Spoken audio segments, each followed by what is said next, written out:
अस्सलामु अलैकुम रहमतुल्लाहि व बरकातुहू। वेल्थ ऑफ नॉलेज कॉर्नर में आपको खुशामदीद कहता हूँ।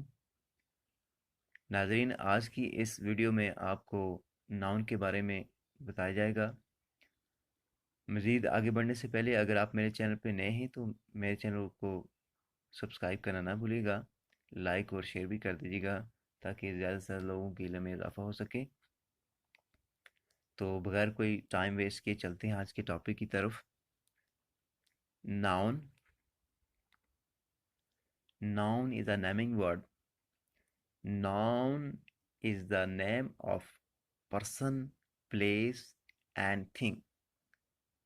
For example, person में अकरम असद, place में कोयटा बलूचिस्तान